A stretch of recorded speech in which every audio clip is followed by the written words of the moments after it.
If you've ever listened to any kind of philosophy podcast, audiobook, or lecture, you've probably heard somebody say something like, there's one self that's the illusion. The self is an illusion. And therefore that concept is a fraud. what does that actually mean? In real practical terms.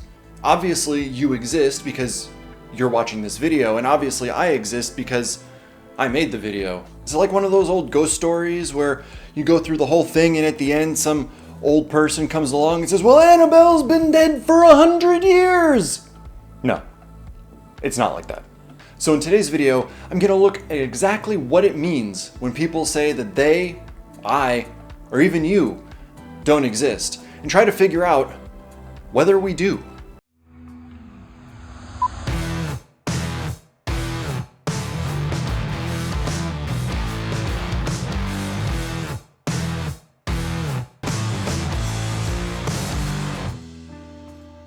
To really understand the ins and outs of this issue, we need to look at three questions.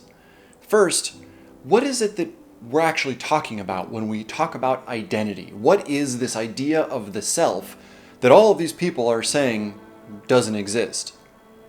Next, we need to look at how it's created and changes over time for each one of us. And finally, we're going to look at whether or not there is some kind of single, static, continuous self that we can point to and say, that right there, that's a pen smudge, but that is also me. We have to break it down into various different units.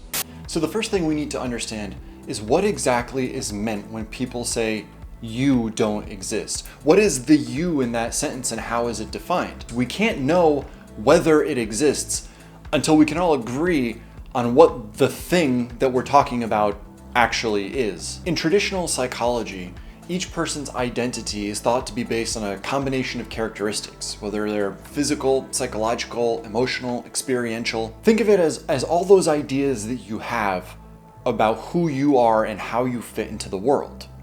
And these can be developed through choice, circumstance, inheritance, experience.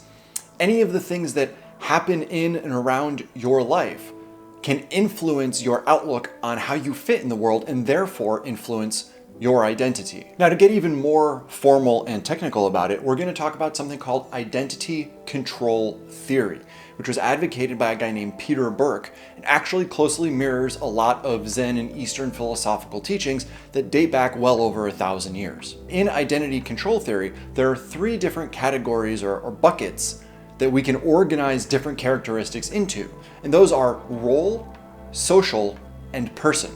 A role identity is something that really addresses the way that you see your place in structures. Anywhere that you have a set of responsibilities assigned to you based on a position that you hold. Next is the social identity, and this is the way that you see yourself in the context of whatever social groups you belong to. However you see yourself fitting into the context of that social dynamic influences your social identity. Finally, there's your person identity, and that aligns to how you interpret the importance of all of your various biological needs, whether it's food, exercise, sex, health, whatever it happens to be. Are you the guy who's gotta go exercise 6 times a week at 4:30 in the morning? Or are you the person who says, I'll go for a walk once in a while, that's okay, that's just who I am? One helpful metaphor that I've been using over the last few days while writing this video is thinking about a picture, a digital image like the one you're looking at right now. From one perspective, you see a complete image with my stuff hanging on the wall here and some lamps in the background and my bald head staring down the camera. But from another perspective, this image that you're seeing is actually the combination of 1 million little tiny pixels, each lighting up in their own way in order to create what appears to be a single moving image, but in fact is not. And in that way, we might seem like we are continuous individuals proceeding through this world, but in reality, we're actually a bunch of small little traits that are constantly turning on and off, changing colors, shifting their importance with each other in order to create an illusion, an image that you see before you, but that actually doesn't exist. So when they ask whether or not we exist, what they're really saying is, do you see a picture or do you see pixels? The problem with that question, though, is that the picture and the pixels both exist simultaneously. The question should be, which level are you choosing to focus on? And so to understand this problem, I want to introduce you to some technical ideas. So once we accept that identity is based on all these little tiny facets of our personality, each of which changes over time, the question becomes, how do those changes take place? It's useful to think about this process like a giant feedback loop. And it, generally speaking, has 4 stages. The first one is the standard, or your expectation for how the world should react to you. You step out into the world, you interact with people, and you have an idea in each situation of how you should be treated by other people. The next step in the process is the input, or once you've stepped out into the world, what experiences are you actually having, and what meaning do you assign to those? The third step in the loop is the comparison. Looking at what you thought would happen and comparing it to what actually did happen, and trying to understand how well they align. Finally, the fourth step is the output, and that's trying to determine what the impact of the alignment between your expectations and reality actually means. And how does that experience impact the way you see yourself, both in that situation, but then also just in general across your life?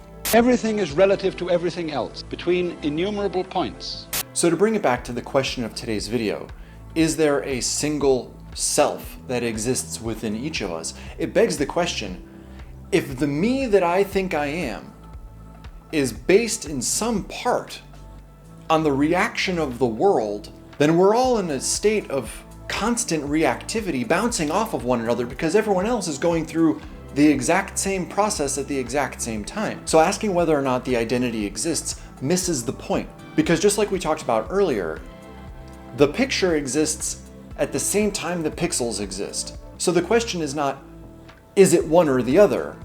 The question is, how do we better understand it to try to make ourselves better every day? And I find that particularly liberating because it means the me I was yesterday is not the me I have to be tomorrow. Your identity does exist.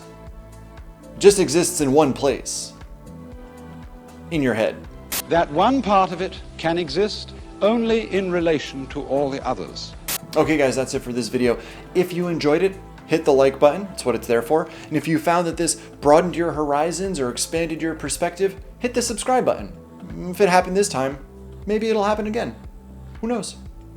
Alright guys, that's it. So thanks a lot for watching, and as always, you will see me in the next video.